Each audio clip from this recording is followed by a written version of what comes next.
The suitcase on my bed looked pathetically empty, a reflection of how little I had to show for 28 years of life. A few worn t-shirts, jeans with fraying hems, and a single photo of my baby boy Liam, sleeping peacefully in his crib. Outside my apartment window, rain pelted against the glass, matching the tears that threatened to spill down my cheeks. "It's for the best, Emma," I whispered to myself, the sound of my own voice startling in the quiet room. "You're doing this for Liam." My fingers trembled as I folded a tiny blue onesie, the fabric soft from countless washes. The scent of baby powder clung to it, and for a moment, I pressed it to my face, inhaling deeply. 6 months old, and already the center of my universe. The thought of taking him away from the only home he'd known twisted my stomach into knots, but staying in Chicago had become impossible. The bus tickets to Portland lay on my nightstand, departing tomorrow at 6 a.m., a new city, a fresh start. Somewhere Daniel would never find us. The mere thought of his name sent a chill racing down my spine. I'd been so naive, so desperate for affection, that I'd fallen for his charm without questioning who he really was. By the time I discovered the truth about his business ventures, I was already pregnant with his child, a child he didn't know existed. I glanced at the baby monitor, the soft glow illuminating Liam's peaceful breathing from the next room. My son had his father's striking blue eyes, but I prayed that was all he'd inherited from him. The rest, the darkness, the violence, the empire built on other people's suffering, I'd protect him from all of it. The knock at my door was so soft I almost missed it beneath the drumming of rain. For a moment I froze, my heart hammering against my ribs. No one knew where I lived. I'd made sure of it, renting this rundown apartment under a false name, paying in cash, keeping to myself. The only person who had this address was my elderly neighbor, Mrs. Chen, who occasionally watched Liam when I picked up shifts at the diner. The knock came again, more insistent this time. I crept to the door, careful to avoid the squeaky floorboard in the hallway. With trembling hands, I peered through the peephole. Mrs. Chen stood in the dimly lit corridor, wringing her hands nervously. Relief washed over me as I unlatched the chain and opened the door. "Emma, dear," she whispered, her voice quivering. "There's a man downstairs asking about you. Very well dressed. Has 2 big men with him." My blood turned to ice. "Did you tell him anything?" I managed to ask, already knowing the answer. Mrs. Chen was kind, but she was also easily intimidated. Shame clouded her eyes. "I'm sorry. He knew your real name already, showed me a picture, said he was worried about you." The walls seemed to close in around me. How had he found me? I'd been so careful covering my tracks, using cash only, staying off social media. Yet somehow Daniel had discovered where I was hiding. "Thank you for warning me," I said, already backing into my apartment. "I'll handle it." Mrs. Chen nodded, her eyes darting nervously toward the stairwell. "Be careful, dear." He didn't seem like the patient type. As soon as I closed the door, I sprang into action, adrenaline overriding my fear. I had minutes, maybe seconds. Abandoning the half-packed suitcase, I rushed to Liam's room, scooping him gently from his crib. He stirred but didn't wake, his warm weight against my chest the only thing keeping me from complete panic. My mind raced through options. The fire escape? Too noisy. And they were probably watching the building. The back exit? Likely covered as well. I was trapped. A mouse in a maze with nowhere to run. The sound of footsteps in the stairwell echoed through the thin walls, heavy, deliberate steps that made the old wooden stairs creak in protest. I clutched Liam tighter, backing into the corner of his nursery, as if I could somehow melt into the faded wallpaper. The footsteps stopped outside my door. No knock this time. Just the metallic scrape of a key sliding into the lock. A key. He had a key to my apartment. The door swung open slowly, the hinges groaning. I held my breath, pressing myself against the wall, knowing there was nowhere to hide, no escape from what was coming. Then I heard his voice, smooth as velvet and just as suffocating. "Emma? I know you're here. Daniel Valenti, the man whose bed I'd shared for 8 months before discovering the truth. The father of my child, the head of Chicago's most feared crime family. His expensive cologne reached me before he did. That familiar blend of sandalwood, and something darker, more dangerous. I'd once found that scent intoxicating. Now it made me want to gag. I could run to the window, scream for help. But what good would it do? Daniel owned half the police force in this district, and even if someone did come, they'd never stand a chance against his men. So I stayed frozen, clutching our sleeping son as Daniel's footsteps moved methodically through my small apartment. The squeak of my bedroom door opening, the rustle as he examined the half-packed suitcase on my bed, planning a trip without saying goodbye. His voice was closer now, just outside the nursery. "That's not very polite, Emma." The nursery door swung open, and there he stood, Daniel Valenti, framed in the doorway like a predator who'd finally cornered his prey. 6 feet of lethal grace in a tailored charcoal suit that probably cost more than 6 months of my rent. His dark hair was immaculate as always, styled to perfect dishevelment, but it was his eyes that held me captive. Blue as Arctic ice and just as merciless. For a long moment he simply stared at me, his expression unreadable. Then his gaze dropped to the bundle in my arms, and something shifted in those cold eyes. "You've been keeping secrets," he said softly, taking a step into the room. I instinctively backed up until I hit the wall. "Stay away from us." A smile curved his lips, but it didn't reach his eyes. "Is that any way to greet the father of your child?" "How did you find me?" I demanded, my voice barely above a whisper. Daniel moved further into the room, his gaze never leaving Liam. "Did you really think you could hide from me, Emma? In my own city?" He shook his head, as if disappointed by my naivety. "I've known where you were for months. I was giving you space, waiting for you to come to your senses." The revelation struck me like a physical blow. All this time I'd believed I was hidden, protected, when in reality, he'd been watching me, monitoring my every move. "Why now?" I asked, clutching Liam tighter as he began to stir against my chest. Daniel's eyes hardened. "Because you were planning to take my son across the country tomorrow." He nodded toward the nursery window, where one of his men was clearly visible, standing guard in the alley below. "Did you think I wouldn't have people watching the bus stations, checking passenger manifests?" My mind reeled. He knew about Portland.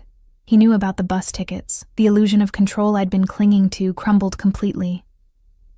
Liam chose that moment to wake, blinking up at me with those startling blue eyes. Daniel's eyes. He fussed softly, tiny fists waving in the air. Daniel's expression changed instantly, something almost tender flickering across his features as he stepped closer. "Let me see him," he said, and though his voice was gentle, I recognized the command beneath it. "No." I clutched Liam protectively. "You stay away from him. Emma." My name was a warning on his lips. "Don't make this difficult. I'm not here to hurt either of you. Quite the opposite." "I know what you are," I hissed, finding courage in my desperation to protect my son. "I know what you do, the people you've hurt. I won't let Liam be part of that world." Something dangerous flashed in Daniel's eyes. "You don't know anything," he said, his voice dropping to a deadly whisper. "You've heard rumors, stories told by people who fear me. But you don't know me, Emma. Not really." He moved closer, until he was standing directly in front of me, close enough that I could feel the heat radiating from his body. "And you certainly don't get to decide whether I'm part of my son's life or not." Liam whimpered, perhaps sensing the tension crackling in the air. Daniel's expression softened immediately, his focus shifting entirely to the baby. "What's his name?" he asked, and for the first time since he'd entered the apartment, there was genuine emotion in his voice. "Liam," I answered reluctantly. "Liam James Walsh." Daniel's jaw tightened. "Walsh? My son has my blood in his veins, Emma. He should have my name."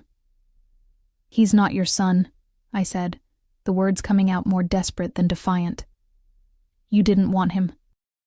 You didn't even know about him until tonight." "Because you didn't tell me," Daniel countered, anger flashing in his eyes. "You disappeared from my life without a word, carrying my child, and planned to run with him to the other side of the country."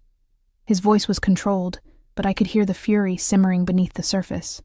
"Do you have any idea what I would have done to anyone else who tried to take what belongs to me?" A chill ran through me at the implicit threat.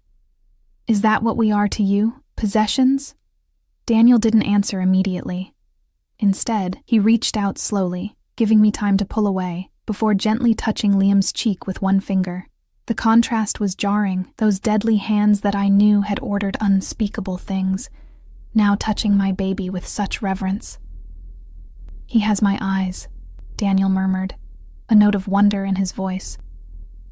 Despite everything, I couldn't deny the truth of his observation. "Yes." Liam, surprisingly, didn't cry at the stranger's touch. Instead, he blinked up at Daniel with curious eyes, then yawned widely. Something shifted in Daniel's expression, a softening I'd never seen before. For a brief moment, I glimpsed the man I'd fallen in love with. Before I knew who he really was, before I discovered the empire of fear he'd built. "I'm taking you both home with me tonight," he said, his tone making it clear this wasn't a request. Panic surged through me. "No. We're not going anywhere with you." Daniel's eyes hardened again. "This isn't a negotiation, Emma. This apartment isn't safe for my son. The neighborhood is dangerous, the building is falling apart, and there's no security. He deserves better than this, better than a father who kills people." The words escaped before I could stop them. His expression didn't change, but the temperature in the room seemed to drop several degrees. "Careful, Emma. There are some things you shouldn't say out loud." "It's the truth," I persisted, desperation making me reckless. "I found the gun in your desk drawer. I heard the conversations, saw the men who came to your house at all hours. I know what you are, Daniel." He stepped closer, until we were mere inches apart. "What I am," he said softly, dangerously, "is a man who protects what's his, always, at any cost." His eyes bored into mine. "And like it or not, you and Liam are mine." Liam began to cry then, his tiny face scrunching up as he wailed. The sound seemed to penetrate the tension between us, breaking whatever dangerous spell had been building. "He's hungry," I said, seizing the distraction. "I need to feed him." Daniel nodded, stepping back to give me space. "Go ahead. I'll wait." I hesitated, not wanting to turn my back on him, but knowing Liam needed me. Slowly, I moved to the rocking chair in the corner and sat down, adjusting my shirt to nurse Liam. Daniel turned away, giving us at least the illusion of privacy, and walked to the window to look out at the rain-soaked alley below. As Liam nursed, I frantically tried to think of a way out of this situation. Daniel had found me once. He would find me again. Running was no longer an option. But staying meant subjecting Liam to Daniel's world, a world of violence and danger that I'd been desperate to shield him from. "I've been renovating the east wing of the house," Daniel said suddenly, still staring out the window. "It's quieter there, away from the main entrance, perfect for a nursery." He glanced over his shoulder at me. "The room next to it has a beautiful view of the garden. It gets the morning sun. You always said you liked waking up to sunlight."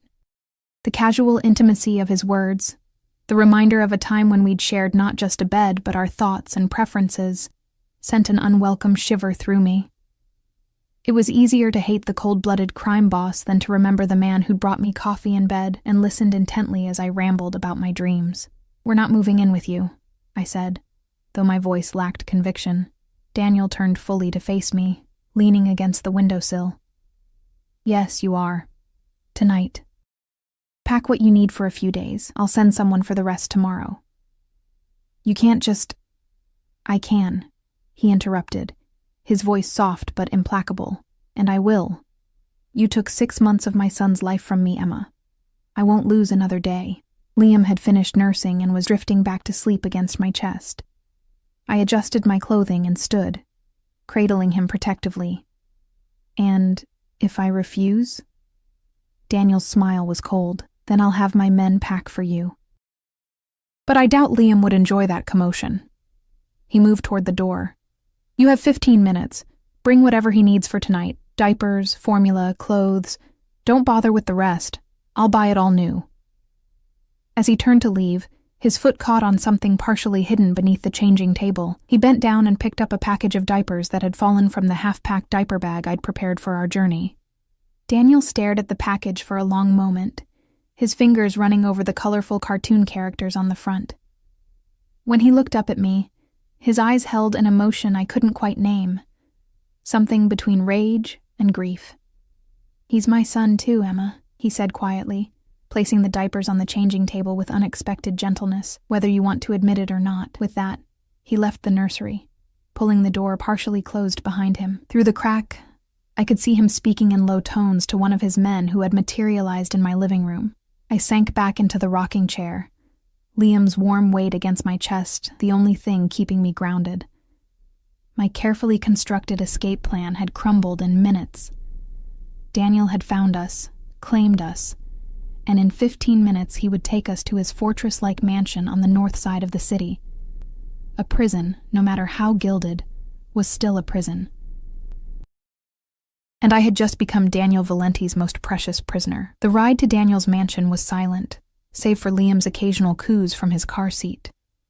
Rain pelted the bulletproof windows of the black SUV, distorting the city lights into watery streaks of color. I sat as far from Daniel as the back seat would allow, pressing myself against the door, as if I could somehow phase through it and escape.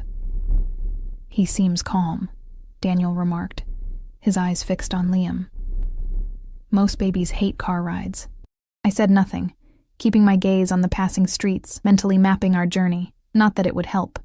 Even if I managed to escape with Liam, Chicago was Daniel's domain.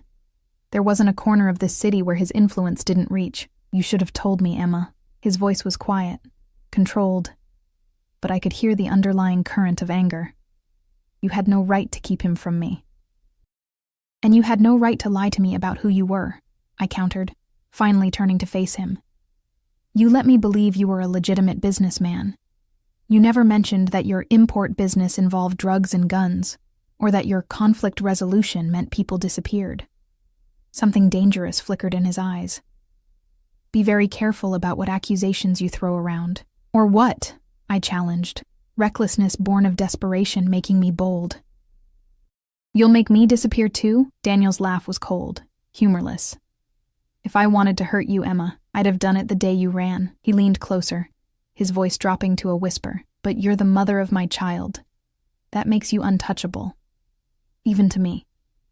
The SUV slowed, turning through an ornate iron gate that opened automatically at our approach. Daniel's estate loomed ahead, a massive stone mansion set back from the road, surrounded by manicured gardens and a high wall topped with security cameras. I'd been here before, in what felt like another lifetime, when I was just Daniel's girlfriend, blissfully unaware of what paid for all this luxury. 2 armed guards stood at attention as the vehicle pulled up to the main entrance. Daniel exited first, then opened my door and offered his hand. I ignored it, clutching Liam's carrier as I stepped out into the light drizzle. The house was exactly as I remembered, intimidatingly grand, with soaring ceilings and marble floors that echoed with every footstep. But as Daniel led us through the foyer and up the sweeping staircase, I noticed changes. The east wing, which had been rarely used during our time together, was now lit and renovated, just as he'd mentioned. "This way," Daniel said, guiding me down a hallway I'd never explored.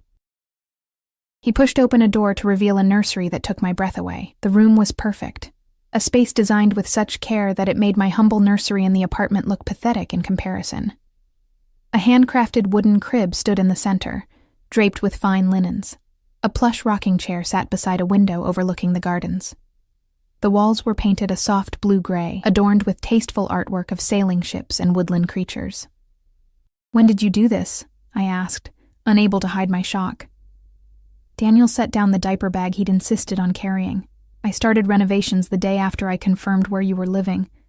Once I knew about Liam, I had the nursery completed within a week." I stared at him, disbelieving. "You've known about him for how long?" 2 months, he admitted, watching my face carefully.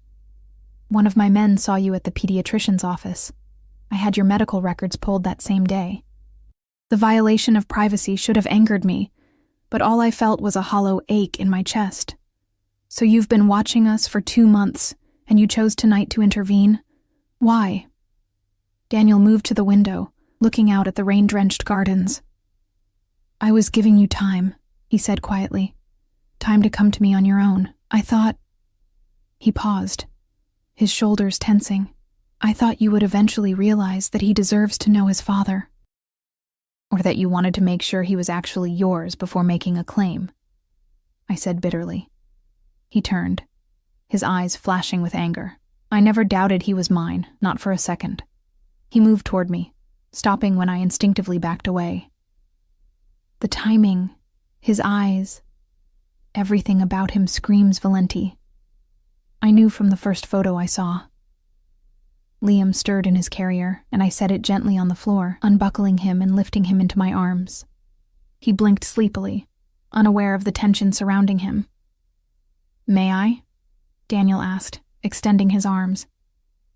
I hesitated, instinct telling me to refuse, to keep Liam as far from Daniel as possible. But something in his expression, a vulnerability I'd never seen before, made me slowly, reluctantly, pass our son to him.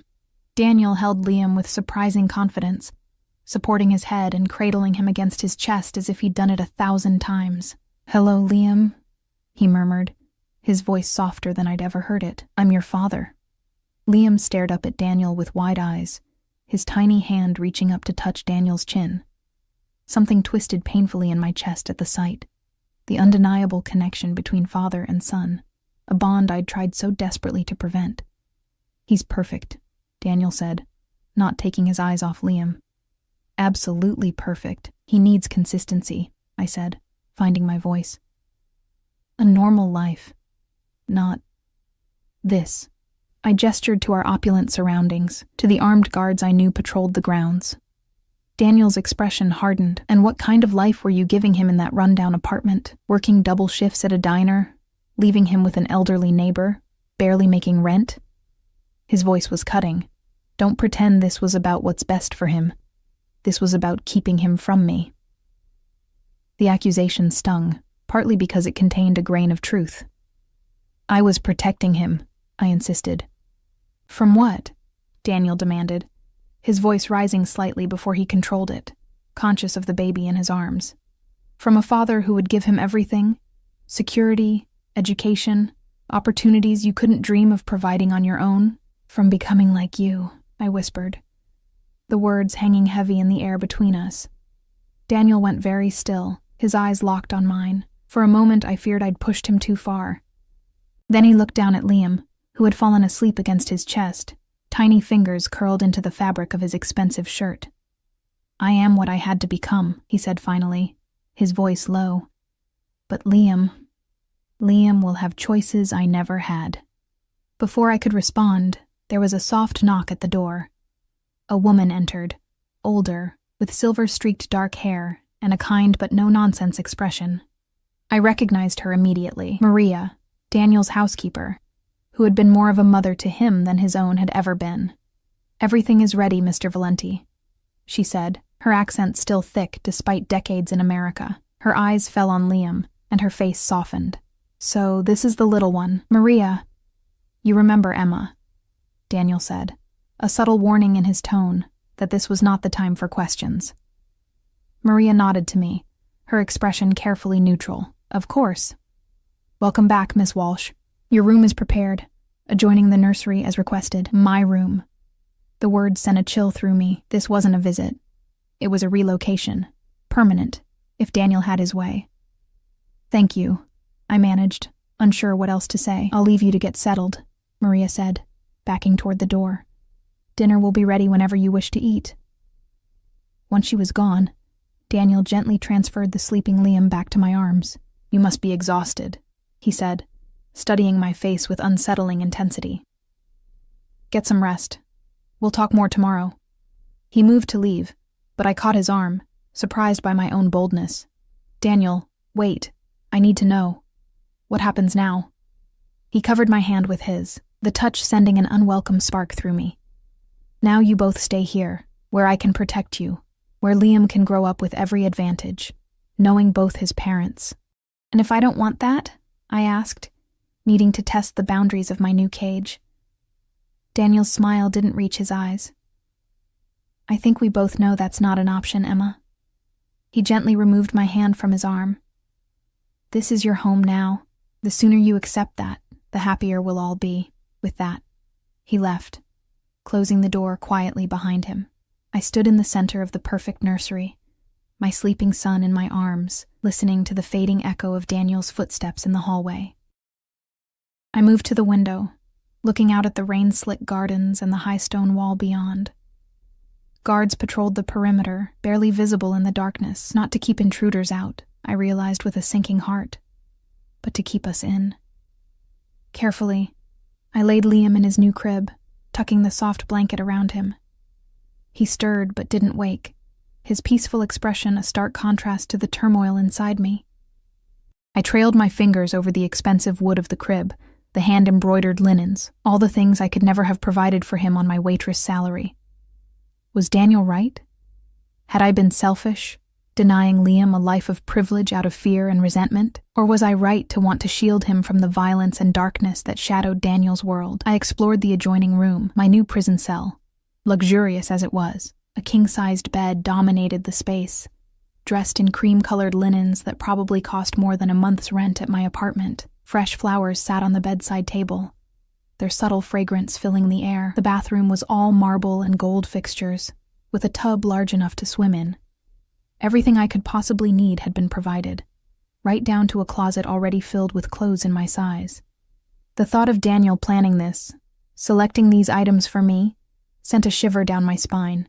How long had he been preparing for this moment? How confident had he been that he would eventually bring us here? I returned to Liam's crib, watching his tiny chest rise and fall with each breath. 6 months of running, of looking over my shoulder, of struggling to make ends meet, all undone in a single night. I'm sorry, I whispered to my sleeping son. I tried to give you a different life. But as I sank into the rocking chair beside his crib, a treacherous thought wormed its way into my mind. Here, at least, Liam would never go hungry. He would never wear secondhand clothes or live in a drafty apartment. He would have the best of everything: education, opportunities, security. All it would cost was our freedom. Outside, the rain continued to fall, drumming against the windows like fingers tapping impatiently, waiting for me to make my next move in a game I was already losing. I must have fallen asleep in the rocking chair, because I woke with a start to the sound of Liam's hungry cries. The sky outside had lightened to a pearly gray, dawn breaking over Daniel's estate. For a disorienting moment, I didn't recognize my surroundings, the elegant nursery a stark contrast to my humble apartment. Then reality crashed back. Daniel, the confrontation, our new gilded prison. I lifted Liam from his crib, murmuring soothing words as I settled back into the rocking chair to feed him. As he nursed, I studied his perfect face, counting each tiny eyelash, memorizing the curve of his cheek. He was the only thing that mattered now. Whatever happened, whatever decisions I had to make, they would be for him. A soft knock at the door made me tense. "Come in," I called, adjusting my shirt to cover myself. Maria entered, carrying a tray with steaming coffee and what smelled like freshly baked bread. "Good morning, Miss Walsh. I thought you might be hungry." Her eyes softened when she saw Liam. "He's beautiful. The image of his father." I bit back a sharp retort. It wasn't Maria's fault that we were here. "Thank you," I said instead, accepting the cup of coffee she offered. "What time is it?" "Just past 7. Mr. Valenti has been up for hours." She busied herself opening the curtains wider, letting in more light. "He said to tell you he's in his study when you're ready to talk, when I'm ready." As if I had a choice in the matter. "Is he always up this early?" Maria's smile was tired. "Mr. Valenti rarely sleeps more than 4 hours a night. Too much on his mind, I suppose." I remembered that about him, how I'd often wake in the middle of the night to find his side of the bed empty, the light from his study spilling under the door as he worked on whatever mysterious business kept him awake. "I've laid out some clothes for you in your bathroom," Maria continued, "and there are fresh towels if you'd like to shower." Liam had finished nursing and was contentedly falling back asleep. I carefully placed him in his crib before turning back to Maria. "Did he tell you who I am? Who we are?" The older woman met my eyes steadily. "Mr. Valenti doesn't need to tell me anything. I've known him since he was a boy. I can see his eyes in your son's face." She picked up a stray blanket and folded it precisely. And I remember the way he looked at you before you left, the way he looks at you still. Her words unsettled me. We're not here by choice. Maria's expression didn't change. Few choices in this life are entirely our own, Miss Walsh. Especially for women like us. She moved toward the door. The intercom by your bed connects to my quarters if you need anything. Mr. Valenti has cleared his schedule today to be with you and the baby. After she left, I showered quickly, the hot water failing to wash away the anxiety clinging to me like a second skin. The clothes Maria had laid out fit perfectly. Soft jeans and a cashmere sweater in a shade of blue I'd once mentioned was my favorite. The attention to detail was unsettling. It spoke of planning, of careful preparation for our arrival. Liam was still sleeping peacefully when I finished dressing. I kissed his forehead gently before leaving the nursery, making sure the baby monitor was on so I could hear if he woke. Finding Daniel's study wasn't difficult. I'd been there before, in our previous life together. The large mahogany doors were unmistakable, dominating the west wing of the mansion's second floor. I hesitated outside, gathering my courage before knocking softly. "Come in." His voice was calm, expectant. I pushed open the heavy door to find Daniel standing by the floor-to-ceiling windows that overlooked the expansive gardens. Morning sunlight streamed in, illuminating him from behind like some Renaissance painting of a powerful lord surveying his domain. He'd changed from last night's suit into more casual attire, dark jeans and a gray Henley that did nothing to diminish his commanding presence. Emma. My name on his lips still had the power to send a shiver down my spine. "You slept well, I hope." "As well as can be expected," I replied, remaining by the door. Considering the circumstances, he gestured to one of the leather armchairs positioned in front of his massive desk. "Please, sit. We have much to discuss." Reluctantly, I took the offered seat, watching as he poured 2 cups of coffee from a silver carafe. "Black with 1 sugar," he said, handing me a cup. "You haven't changed your preference, I hope." The fact that he remembered such a small detail after all this time caught me off guard. "No, it's still the same." Daniel sat in the chair next to mine, rather than behind his desk, turning to face me directly. "I want to be clear about something, Emma. This isn't a punishment. This is me claiming my right to know my son, to be part of his life." His blue eyes held mine intently. "And to protect you both." "Protect us from what?" I asked, curling my fingers around the warm cup. "The dangers of a normal life? The horrors of public school and a middle-class existence?" A muscle ticked in his jaw. "Don't be naive. It doesn't suit you." He leaned forward, his voice dropping.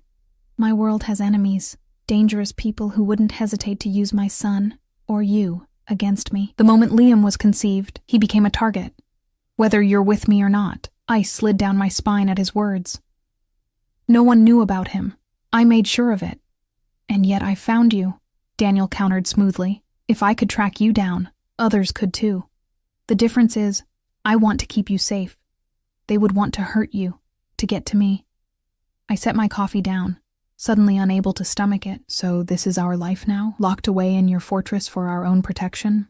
This isn't a prison, Emma. It's a home. Your home." He gestured to the windows. "The grounds are extensive. There's a pool, gardens, a private theater. Maria can help you with anything you need. And when we go out, we'll have security, of course, but you'll hardly notice them. When we go out," I repeated flatly, "together. Like one big happy family." Daniel's expression hardened slightly. "Is that so terrible? Providing our son with 2 parents who care for him? Giving him stability, security, everything a child deserves?"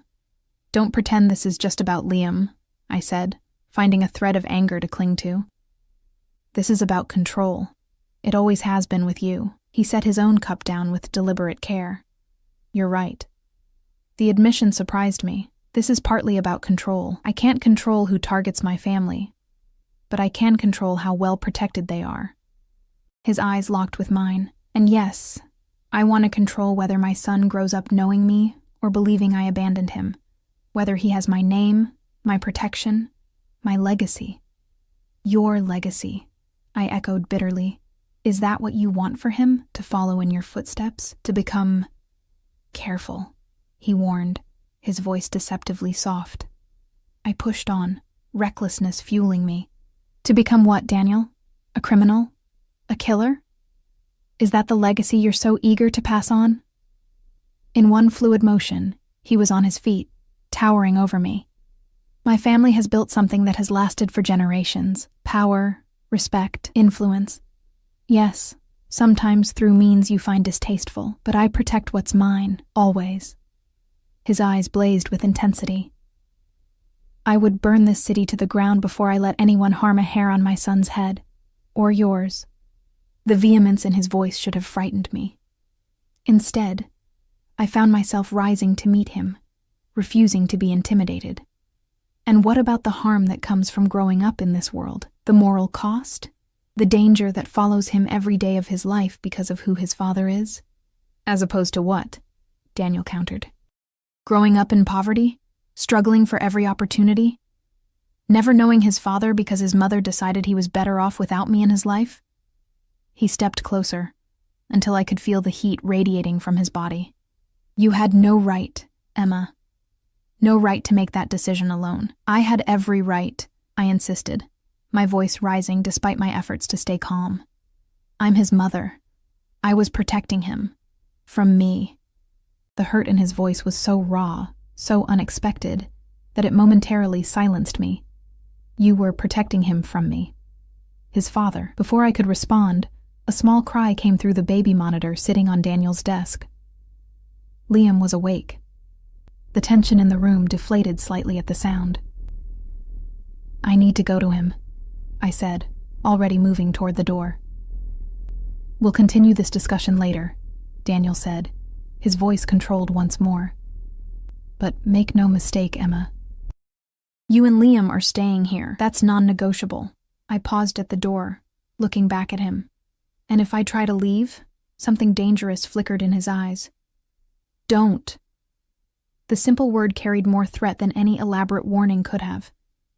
In the nursery, I found Liam fully awake, kicking his little legs in the air. His face lit up when he saw me, a toothless grin that momentarily pushed away the darkness of my confrontation with Daniel.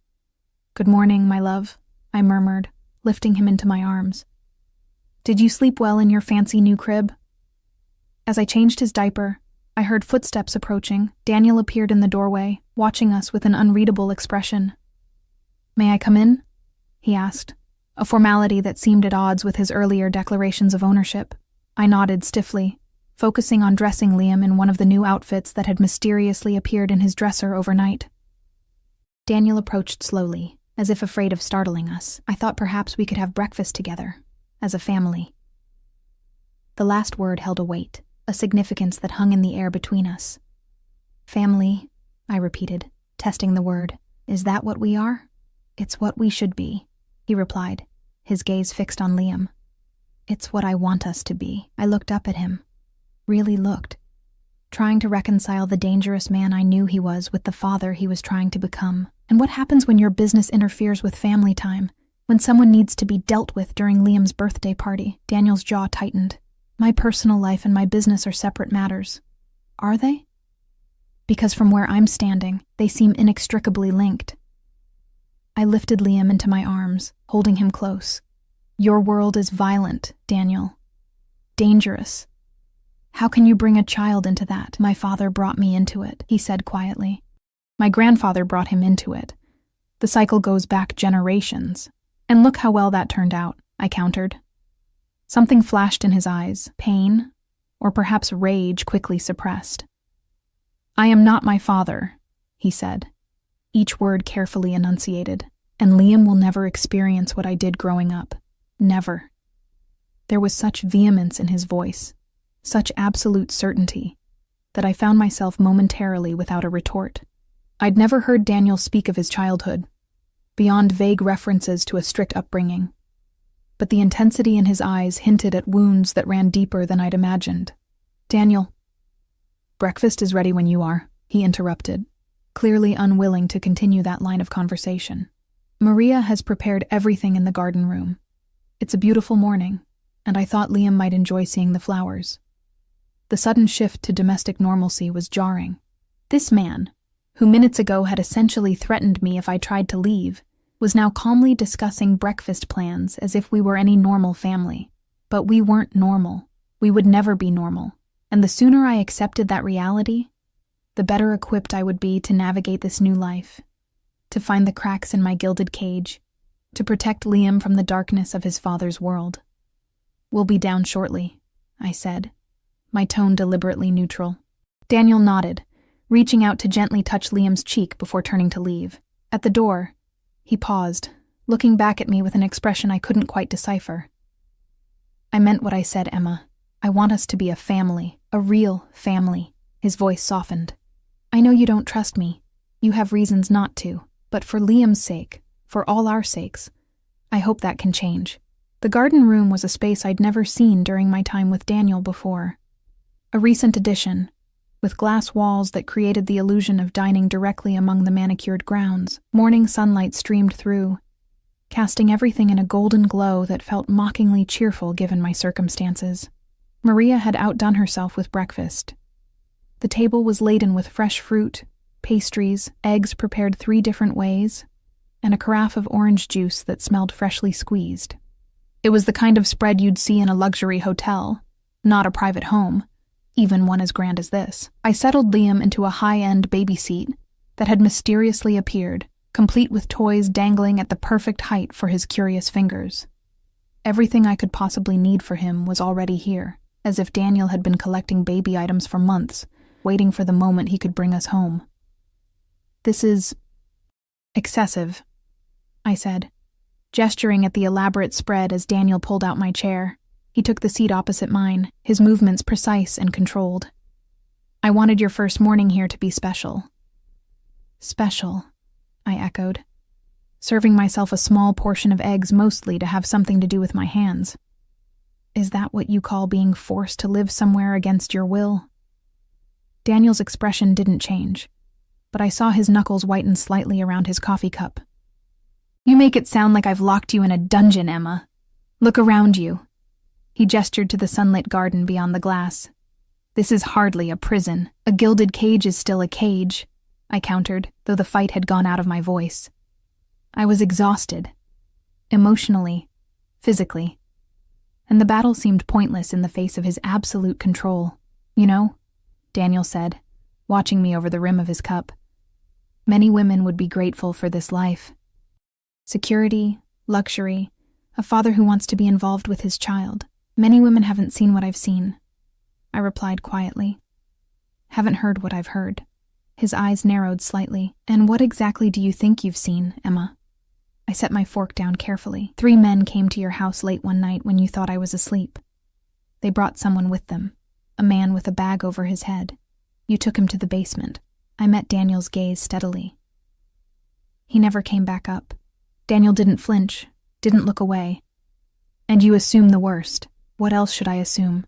"That there are aspects of my business that don't concern you," he said simply. "That I do what's necessary to protect what's mine." "And that's supposed to reassure me?" I shook my head in disbelief. "That's exactly why I left, Daniel. Your world is violent, dangerous." "My world is reality," he interrupted, his voice hardening. "The world you tried to hide in, that run-down neighborhood with drug deals happening on the corner and break-ins every week, that was more dangerous for Liam than anything here." Before I could respond, Liam began to fuss, as if sensing the tension between us. I reached for him automatically, but Daniel was faster, lifting our son from his seat with surprising gentleness. "Hey, little man," he murmured, his entire demeanor transforming as he held Liam against his chest. "What's all this about, The sight of Daniel, dangerous, powerful Daniel, cradling our son with such tenderness, created a dissonance I couldn't reconcile. This man, whose hands I knew had ordered violence, was now using those same hands to soothe his son with a gentleness that seemed completely at odds with everything I knew about him. Liam quieted almost immediately, his tiny fingers reaching for Daniel's face with curious fascination. "He likes you," I said, the words escaping before I could stop them. Daniel looked up, a genuine smile softening his features. "Of course he does. He knows who I am." He pressed a kiss to Liam's head, inhaling the baby scent of him. Children sense these things. Blood recognizes blood. I watched them together, this tableau of father and son that I'd tried so hard to prevent. Daniel murmured to Liam in Italian, words I couldn't understand but recognized from the few times I'd heard him speak with his family. It was jarring to realize that this was Liam's heritage too, not just the violence and power, but the language, the culture, the bonds of family that ran generations deep. "My father never held me like this," Daniel said suddenly, his eyes still on Liam. "Not once that I can remember." The admission caught me off guard. Daniel rarely spoke of his father, who had died before I met him. "Never?" He shook his head slightly. Antonio Valenti believed that affection made men weak. He ruled through fear. His family, his organization, everyone. His voice was matter-of-fact, devoid of self-pity. I was 5 the first time he made me watch a punishment. 10 when he put a gun in my hand and told me to use it. Horror washed over me at the casual revelation of childhood trauma. "Daniel, I'm not telling you this for sympathy," he said, correctly reading my expression. "I'm telling you because I need you to understand something." He looked down at Liam, who had fallen asleep against his chest. "I am not my father, and Liam's childhood will be nothing like mine." I wanted to point out the irony that by bringing Liam into this world of violence and power, he was already setting our son on a similar path. But the raw sincerity in Daniel's voice stopped me. "He's innocent," I said instead, my voice barely above a whisper. "I just want to protect that innocence as long as possible." "So do I," Daniel replied, surprising me. "But we live in the real world, Emma. And in the real world, the best protection isn't ignorance, it's preparation, strength, family." He gently transferred the sleeping Liam back to his seat. "My father taught me through cruelty and fear. I won't do that to my son, but I won't leave him vulnerable either." I pushed my plate away, no longer hungry. So what happens now? What does this new family life look like? Daniel leaned back in his chair, studying me with those piercing blue eyes. "Day to day, it looks normal. You raise our son. I work. We have dinner together. On weekends, maybe we take him to the park or the zoo." His mouth quirked in a half-smile. "With security, of course. And my life? My independence?" I asked. "Do I just disappear into these walls, existing only as Liam's mother and your... what? Your captive?" Something dangerous flashed in his eyes. "You're not a captive, Emma. You're the mother of my child under my protection. There's a difference." He sighed, running a hand through his hair in a rare gesture of frustration. "If you want to work, fine. Go back to school. Finish that nursing degree you always talked about. I'll arrange it." Just like that? I couldn't keep the skepticism from my voice. Just like that. He leaned forward, intensity radiating from him. "I don't want to clip your wings, Emma. I just want you both safely in my nest." The metaphor wasn't lost on me, the predator bringing his quarry home, providing for them, protecting them, but never truly letting them fly free. It was possession disguised as care. "I need time," I said finally. "This is a lot to adjust to." Daniel nodded, seemingly satisfied with this small concession. "Time is one thing I can give you." He stood, buttoning his suit jacket in a familiar gesture that reminded me painfully of our past life together. "I have some business to attend to this morning, but I'll be back for lunch. Maria will help you with anything you need, and there are 2 men stationed outside should you require assistance. Guards, not helpers." The distinction was clear, despite his careful phrasing. "When you say business," I trailed off, not sure I wanted the answer. Daniel's smile was cold. "Nothing that need concern you." As he leaned down to kiss Liam's forehead, I noticed a flash of metal at his waist, the butt of a gun, partially concealed by his jacket. He caught my gaze and straightened, making no attempt to hide it. "A necessary precaution," he said simply. "The world is dangerous, Emma, especially for men like me." After he left, I sat in the sunlight of the garden room, watching Liam sleep peacefully, unaware of the complicated web he'd been born into. My mind raced with possibilities, plans, scenarios, none of them viable. Running was impossible now. Daniel would find us again, and his retribution would be swift. Staying meant accepting this new reality, finding a way to carve out some semblance of independence within these gilded walls. I carried Liam back to the nursery, placing him in his crib for his morning nap. As I turned to leave, I noticed something on the changing table that hadn't been there earlier. A small velvet box with my name written on a card in Daniel's distinctive handwriting. With trembling fingers, I opened it to find a delicate platinum pendant, a filigree cage containing what appeared to be a tiny diamond bird, suspended as if in flight. The symbolism wasn't subtle, a beautiful cage, a trapped bird. A message and a warning wrapped in the guise of a gift. I closed the box without removing the necklace, setting it aside as I tried to process everything that had happened in the last 24 hours. My entire life had been upended, my plans destroyed, my future recalibrated to orbit around Daniel Valenti and his world. A soft knock at the door interrupted my spiraling thoughts. Maria entered with an armful of fresh linens, her expression softening when she saw Liam sleeping peacefully. "He settles well here," she observed, setting the linens on a shelf. "Some babies are sensitive to new places. Not this one. He's adaptable," I said, wondering if that trait would serve him well or poorly in the life ahead of him. "Maria, can I ask you something?" The older woman nodded, her dark eyes watchful. "How long have you worked for the Valenti family?" "Since before Daniel was born," she replied, smoothing a non-existent wrinkle from the linens. "I came from Italy with his grandfather, to help care for his father, Antonio. So you've seen everything." I chose my words carefully. The business, the lifestyle, all of it.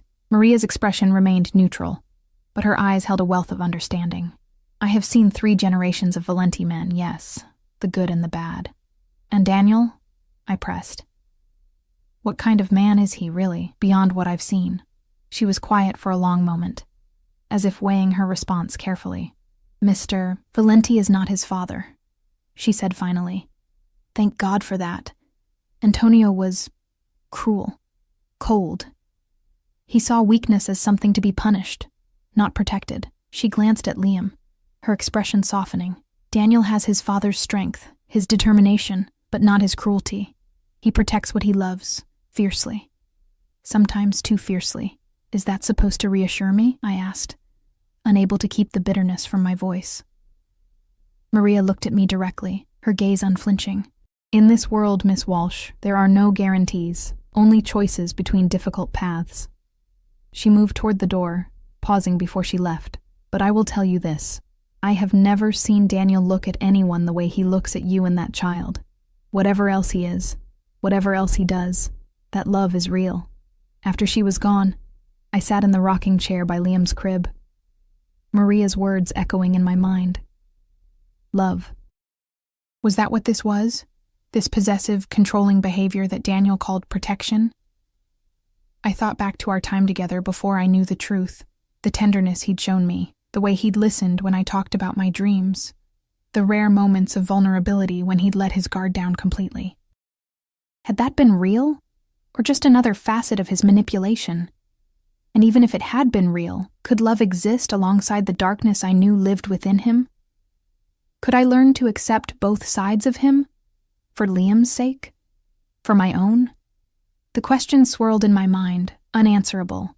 For now, all I could do was watch over my sleeping son and try to find a path forward through the beautiful, dangerous labyrinth that Daniel Valenti had built around us. 3 weeks passed in a strange limbo of domestic routine and unspoken tension. Each day blended into the next, marked by Liam's schedule of feedings and naps, quiet meals with Daniel when he was home, and long hours alone exploring the mansion's vast rooms and gardens. Daniel had been true to his word about giving me space. He never pushed for more than I was willing to give, maintaining a careful distance that was both a relief and, strangely, a disappointment. Each night, he kissed Liam goodnight, and then retreated to his own suite, leaving me alone in my adjoining room to the nursery. But I wasn't naive enough to mistake space for freedom. The estate was heavily guarded, the gates monitored constantly. When I asked to go shopping, 2 security men accompanied us, maintaining a discreet but unmistakable presence. When I took Liam for walks in the extensive gardens, I noticed cameras tracking our movements, and occasionally caught glimpses of men patrolling the perimeter. A beautiful prison, but a prison nonetheless. Yet as days turned to weeks, I found myself settling into a rhythm, finding small pockets of normalcy within this bizarre new reality. Daniel had arranged for my things to be brought from the apartment. My books, my few pieces of jewelry, the handmade quilt my grandmother had given me before she died.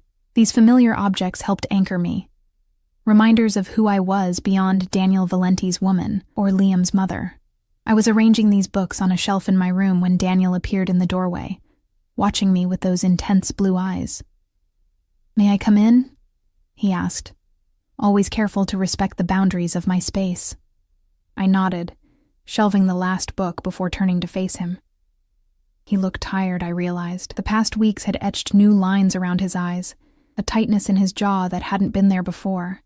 "I have to go out of town," he said without preamble. "Business in New York. I'll be gone for 3 days." Something fluttered in my chest, hope, perhaps, at this first real opportunity to be free of his watchful presence. "When do you leave?" "Tonight." He moved further into the room, maintaining a careful distance between us. "The house will be fully staffed, and Marco will be in charge of security. If you need anything at all, you call him directly." I nodded, struggling to hide the calculations already running through my mind. 3 days without Daniel, 3 days to plan, to think, maybe even to... "Don't," he said softly, reading my expression with unsettling accuracy. "Whatever you're thinking, Emma, don't." "I don't know what you mean," I replied, turning away to straighten books that were already perfectly aligned. In 3 quick strides, he crossed the room, his hand gently but firmly catching my wrist. "Look at me." Reluctantly, I met his gaze. "I know you're not happy here yet," he said, emphasizing the yet in a way that sent a chill down my spine. "I know you still see this as captivity rather than protection, but I need you to understand something." His grip tightened slightly. "If you try to leave while I'm gone, I will find you. No matter where you go, no matter how well you hide, I will find you again." "And then what?" I challenged, refusing to be intimidated. "You'll drag me back here? Lock me in a room? What happens the 3rd time I run, Daniel? Or the 4th? Something dangerous flickered in his eyes. "There won't be a 3rd time, Emma. Because you're smarter than that." He released my wrist, stepping back. "And because deep down, you know this is where you and Liam belong." Before I could formulate a response, Liam's cries came through the baby monitor. I moved to go to him, but Daniel touched my arm, stopping me. "Let me," he said. And there was something in his voice, a vulnerability, a request rather than a command, that made me nod in agreement. I followed him to the nursery, watching from the doorway as he lifted Liam from his crib with practiced ease. In the weeks we'd been here, Daniel had thrown himself into fatherhood with a dedication that continually surprised me. He changed diapers, gave bottles, seemed to genuinely delight in every small development in Liam's rapidly changing world. "Hey, little man," he murmured, cradling Liam against his chest. "What's all this noise about, Liam quieted immediately at the sound of his father's voice, his tiny hand reaching up to grasp Daniel's finger. The sight sent an unexpected pang through my chest, a complicated tangle of emotions I wasn't ready to unravel. "I'll miss you," Daniel said softly to Liam, pressing a kiss to his forehead. "Both of you," he added, glancing up to meet my eyes. Something in his expression made it hard to breathe. An intensity, a hunger that had nothing to do with power or control. For a moment, I glimpsed the man I'd fallen in love with, before I knew the truth about him. The man who'd brought me coffee in bed, who'd listened for hours as I talked about my dreams, who'd looked at me as if I were the most precious thing in his world. But that man was a fiction, I reminded myself harshly, a carefully constructed facade hiding the real Daniel Valenti. The man who'd threatened me, who'd forced us into this gilded cage, who carried a gun as casually as others carried car keys. "We'll be fine," I said, my voice cooler than I intended. "It's only 3 days." And Daniel handed Liam to me, his fingers brushing mine in the transfer. The brief contact sent an unwelcome spark through me, a reminder of the chemistry that had always existed between us, even now. 3 days, he echoed, his gaze lingering on my face. "I'll call to check in." After he left, I sat in the rocking chair, Liam nestled against me, and allowed myself to think about escape for the first time in weeks. Without Daniel's overwhelming presence, the possibility seemed more real, more tangible. But the logistics were daunting. The estate was heavily guarded. I had no car, no money, no allies who weren't loyal to Daniel first. And then there was the question that had been haunting me with increasing frequency. Was leaving still what I wanted? Liam was thriving here. He had everything a baby could need: security, comfort, 2 parents who adored him. And I was no longer struggling to make ends meet, no longer working double shifts at a diner, leaving my son with whoever was available. I had time with him now, unrushed, precious time watching him grow. The prison had become comfortable, and that realization terrified me more than any of Daniel's veiled threats. Daniel had been gone for just over 24 hours when it happened. I was in the garden with Liam, enjoying the unseasonably warm afternoon, when I noticed Maria hurrying toward us, her usually composed face tight with tension. "Miss Walsh," she called, her voice strained. "You need to come inside, now." Something in her tone made me scoop Liam up immediately, hurrying to meet her. "What's wrong?" "Inside first," she insisted, already ushering me toward the house. I noticed 2 security men had materialized nearby, scanning the grounds with alert eyes. In the kitchen, Maria closed and locked the door behind us, drawing the curtains over the windows. "Mr. Marco asked me to keep you and the baby in the safe room until he gives the all clear," she explained, already moving toward a panel in the wall I'd never noticed before. "Safe room. Maria, what's happening?" Fear clutched at my throat, made worse by her obvious reluctance to explain. She pressed her palm against the panel, revealing a hidden keypad. "There's been a situation with one of Mr. Valenti's business rivals." She punched in a code, and a section of the wall slid open, revealing a reinforced door. "It's just a precaution, but Mr. Marco insists." A precaution. The clinical word barely masked the reality. We were in danger. The violence of Daniel's world had finally reached us, exactly as I'd feared it would. The safe room was more like a small apartment, with basic furnishings, a bathroom, and what looked like enough supplies to last for days. Maria helped me settle Liam, who was growing fussy, sensing the tension around him. "How long do we need to stay here?" I asked, trying to keep my voice calm for Liam's sake. "Just until Mr. Marco gives the all clear," Maria repeated, though I noticed she avoided my eyes. "Try to rest. I'll bring you updates as I have them." After she left, the reinforced door sliding shut with a pneumatic hiss, I sat on the edge of the bed, Liam cradled in my arms, my mind racing. This was the reality I'd been dreading. The inevitable moment when Daniel's criminal activities endangered our son, all his talk of protection, of keeping us safe. And yet here we were, locked in a panic room because someone was threatening us. Hours passed. Liam fell asleep, oblivious to the danger. I paced the small room, checking my phone periodically, though there was no signal here. Finally, the intercom on the wall crackled to life. "Emma?" Daniel's voice, tense and urgent. I rushed to the speaker. "Daniel, what's happening? Where are you?" "Still in New York." His voice was clipped, controlled, but I could hear the underlying fury. "Are you and Liam all right?" "We're fine," I assured him, but locked in a safe room with no explanation. "Daniel, what's going on?" There was a brief pause. "Someone tried to breach the estate's security. My men handled it, but I'm not taking any chances. Stay where you are until I get home." "When will that be?" I asked, hating the tremor in my voice. "I'm on my way now. Private jet. 3 hours, maybe 4. His voice softened slightly. "I'm sorry, Emma. This shouldn't have happened." After he disconnected, I sat beside Liam's makeshift crib, watching him sleep peacefully, unaware of the danger lurking beyond our reinforced walls. All my fears, all my objections to raising him in Daniel's world, had been validated in the most terrifying way. And yet, paradoxically, I found myself grateful for the very security measures I'd resented. The guards, the cameras, the safe room that now protected us. Without them, what would have happened today? True to his word, Daniel returned just over 3 hours later.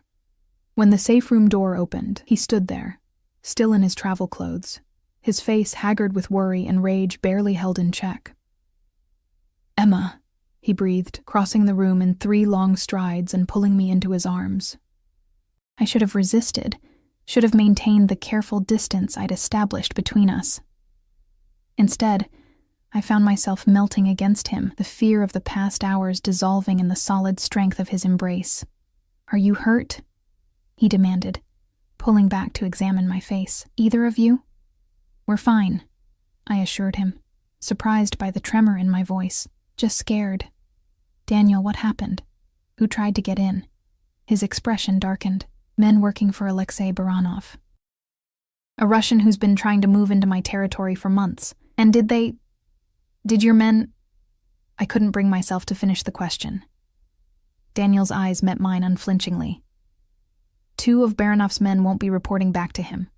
The 3rd is being questioned." The cold pragmatism with which he delivered this news should have horrified me. Instead, I felt a strange, guilty relief.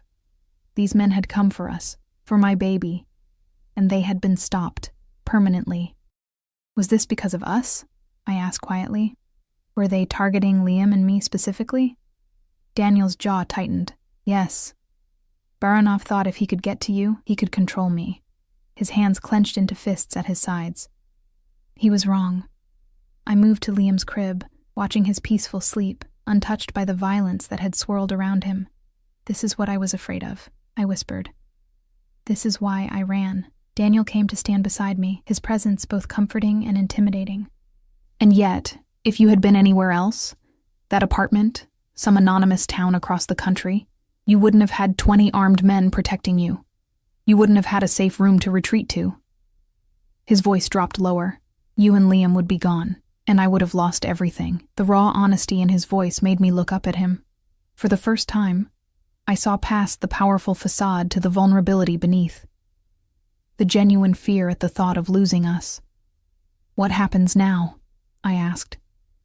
"Baranov will be dealt with," he said simply. "Permanently. No one threatens my family and lives to tell about it." I should have been appalled by the casual way he spoke of murder. Instead, I found myself nodding, a primitive part of me approving of this lethal protection. What did that say about me? About what I was becoming in this world? "And us?" I pressed. "What happens to us, Daniel?" He turned to face me fully, his eyes intense. "That depends on you. Today proved what I've been telling you all along. The world is dangerous, Emma. I can't change that, but I can protect you from it." He reached out slowly, giving me time to pull away before cupping my cheek in his palm. "Stay. Not as my prisoner, but as my partner. Let me keep you both safe." I wanted to argue, to point out that the danger itself stemmed from his lifestyle, his choices. But the events of the day had shaken me to my core. Out there, alone, we would be vulnerable. Here with Daniel, we were protected. By walls and guards, yes, but also by the absolute, terrifying devotion of a man who would burn the world to keep us safe. Was that love? I didn't know anymore, but as I looked at my sleeping son, then back at Daniel, I realized I was willing to find out. "Partners," I said softly, testing the word. "Not possessions." Something shifted in his expression. Relief, perhaps, or hope. "Partners," he agreed, his thumb brushing my cheekbone in a gesture both tender and possessive. "Always." As he pulled me into his arms again, I knew this wasn't a fairy tale ending. There would be struggles ahead, compromises, moments when the darkness of his world threatened to engulf us, but there would also be protection, security, and perhaps, in time, a different kind of love than the one I'd first imagined. Fiercer, more complex, born of shared danger and mutual need rather than simple attraction. For Liam's sake, for my own, I would navigate this dangerous new reality. I would learn to be strong in ways I'd never imagined. And perhaps someday, I would stop seeing these walls as a prison and start seeing them as Daniel did, as a fortress, protecting everything he loved most in the world. For now, that would have to be enough.